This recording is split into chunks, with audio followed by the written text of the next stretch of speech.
Ladies and gentlemen, I know I don't usually talk about Vanguard at all, really, because I just haven't really loved the game all that much. But this update for Season 5, they just announced a bunch of stuff. They revealed the roadmap and a couple new images for multiplayer Warzone and zombies, and it actually has me kind of excited. So I'm definitely going to be checking this out. Again, I'm not like crazy about the multiplayer in this game. Zombies obviously has a whole bunch of issues, and Warzone's fun. It's always been fun for me. I just don't really play it too much, but this stuff looks really damn cool. So we're going to check this image out. All right, so here is the roadmap for Season 5 of Vanguard. We have Warzone stuff here. There's a new update to Caldera. They're doing some point of interest update for the volcano. There's new game modes, not really stuff I'm too interested in. A bunch of other new features down here. You can look at that on your own if you'd like.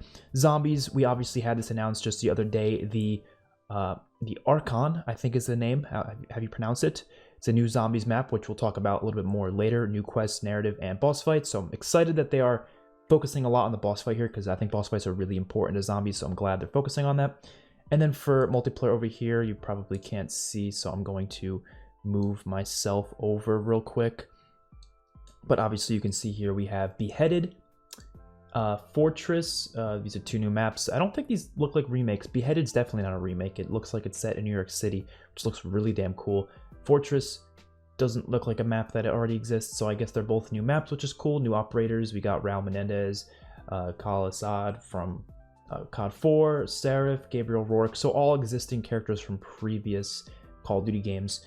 This is the interesting one here, and this is the thing that's got people on the internet freaking out right now, but it has me incredibly excited.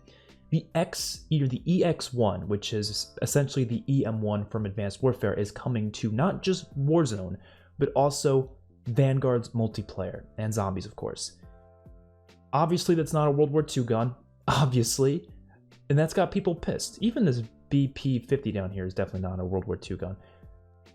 I don't really give a shit, though. I'll be honest. I'm not someone who cares about timeline continuity or realism or any of that shit when it comes to multiplayer, battle royale, or zombies. I don't care. If it's an online game and the focus is not story, then I don't care about that.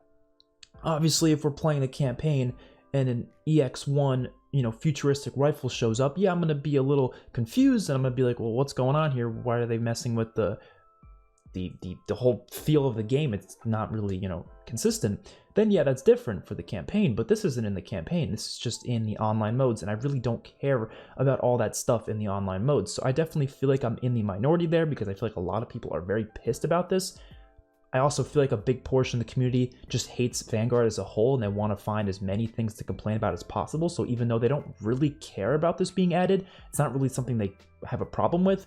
They just want things to complain about, so then they complain about it. But there's also people who genuinely just hate the idea of it, and I don't get it. I'm going to have fun with it. It seems interesting.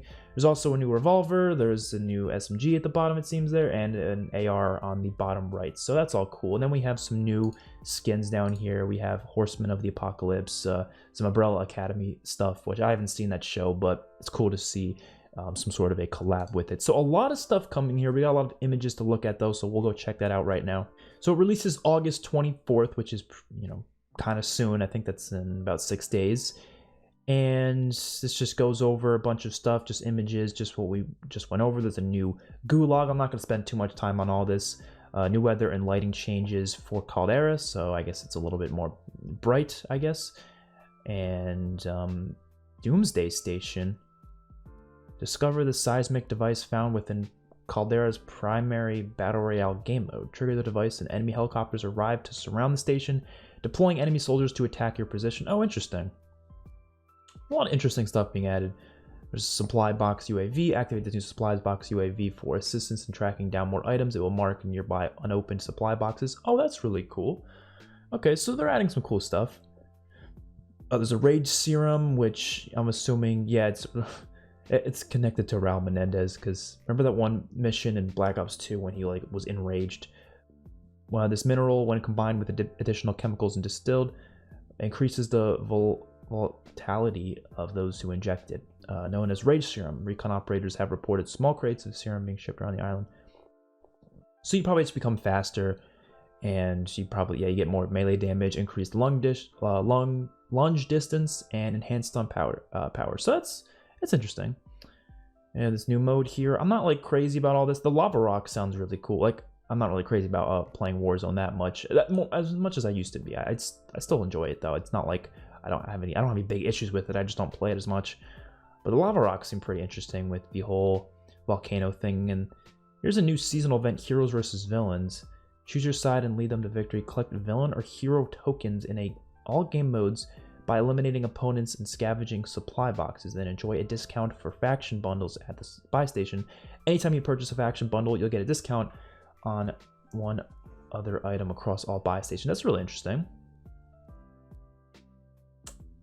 All right, a lot of fun things being added, it seems.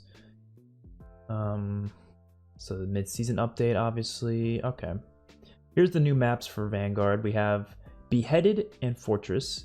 So for Beheaded, take up position inside Lady Liberty's head in the small post-apocalyptic New York City landscape of Beheaded. Interesting. And battle in the desert graveyard featuring the remains of old ships in Fortress. Okay, and then for the final Zombies map, the epic conclusion of Vanguard Zombies is here in the latest round-based experience featuring a familiar hunting ground. Yeah, so I've seen the leaks. Apparently it does just take place at Terra Maldicta, which is kind of disappointing, but we'll just see what happens. New narrative quests and side quests, new Dark Ether story revelations, and the final showdown with Cortifex, the Deathless himself. So here's some images of the new map. This map looks fucking amazing. Why can't the Zombies map be set here?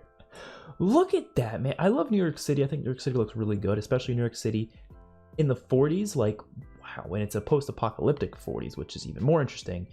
Navigate a war-torn Times Square in this post-apocalyptic small map built for fast action battle under the neon lights. Oh, that sounds amazing. I can't wait for this map. This map's gonna be one of the best of all time, I got a feeling. In terms of the theme, I don't know about the, an execution. And here's the other map, Fortress. Okay, so yeah, this is in Terra Maldicta, but it's, I guess, gonna be the boss fight arena for Archon, which, again, it's all because they just didn't have proper time to develop a proper zombies experience for this game, so this is the shit they had to come up with. It's unfortunate, but I'm not going to complain too much. So get ready to return to Egypt and take on new quests in the finale of Vanguard Zombies following the tragic secrets unearthed at Shinonuma, gather crucial intel, survive round after round of the undead, and face off against Cortifex, the Deathless, within the Dark Ether itself. You'll need every advantage you can get. Be sure to hit up the perk fountains, altar covenants, tome, okay, all that stuff. All right, so this is an image here of the boss. It looks really damn cool. I think this looks awesome. I'm actually gonna save that as an image. Why the hell not? it looks good. I think it's better than it being like it was in Shinonuma, the boss fight, where it's just like another boss in the game that's just kind of reskinned. This is an actual new model, which is really cool looking. The location's obviously not new, but oh well. And yeah, this is just Terra Maldicta, but with like a green tint. It's cool to see the EM1 in action and Raul Menendez. I would have loved to see Raul Menendez being a playable character in Cold War, but unfortunately he's just going to be in Vanguard and Warzone, which is just so weird. And some ranked stuff. I don't really care too much about that. So yeah, here's the new weapons. We have the prototype energy rifle EX1, and there's the lightweight RA225 SMG, and then we have the Valios revolver, BP50, and Lena 58 assault rifles. All right. So yeah, EX1's coming at launch, which is good. It's in the battle pass. Same with the SMG. Ooh, this is an interesting looking skin. It looks like the Blue Beetle character from DC Comics. The revolver looks really cool. Raul Menendez looks badass. Doesn't really look like Raul Menendez though, to be honest. It looks like someone cosplaying as Raul Menendez. Same with Rourke. Doesn't really look like Rourke either. It gives information about their backstory. So it is, exactly what their backstory was, but I don't care about how it fits into the multiplayer of this game. it does not matter to me. I'm just glad to see them here because it's cool. Okay, that's all I care about. And then we have this. Okay, so that's all. That's all we're going to be talking about today. Let me know your guys' thoughts in the comment section below. Do you like this stuff? Do you think it seems stupid? I don't know. Peace out, everyone.